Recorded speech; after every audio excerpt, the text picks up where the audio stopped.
আমরা কিভাবে ফেসবুকে পাসওয়ার্ড চেঞ্জ করব এখন তা নিয়ে আমরা কথা বলবো।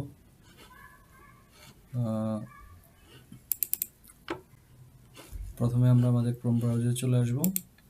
আসার পর এখানে ফেসবুক লিখে সার্চ করব, facebook.com। এখানে লিঙ্ক চলে আসলো, log in or sign up অপশনে যাব।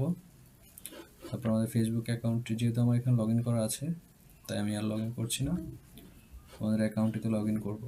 লগ ইন করার পরে আমরা এখান থেকে সেটিংসে যাব। সেটিংসে গিয়ে সেটিংস দেন একটা অপশন আসবে, সেটা হচ্ছে পাসওয়ার্ড অ্যান্ড সিকিউরিটি, এই অপশনে যাব।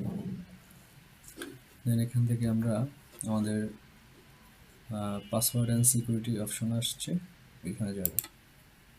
এখানে যাওয়ার পর চেঞ্জ পাসওয়ার্ড এখানে ক্লিক করব। এরপর দেখতে পাচ্ছেন আমার যে ফেসবুক অ্যাকাউন্টটি সেটা চলে আসলো। সেখান থেকে আপনি চাইলে আপনার পাসওয়ার্ডে চেঞ্জ করতে পারবেন। তার আগে আপনাকে একটি যেহেতু আপনার 2 স্টেপ ভেরিফিকেশন অন করা আছে, তাহলে আপনি একটি মেইলের অপশন পাবেন, এখানে একটি কোড যাবে। তারপর কোডটি যাওয়ার পর এখানে কোডটি দিয়ে দিবেন, দেওয়ার পরে কন্টিনিউ দিয়ে ক্লিক করবেন। ঠিক আছে, তো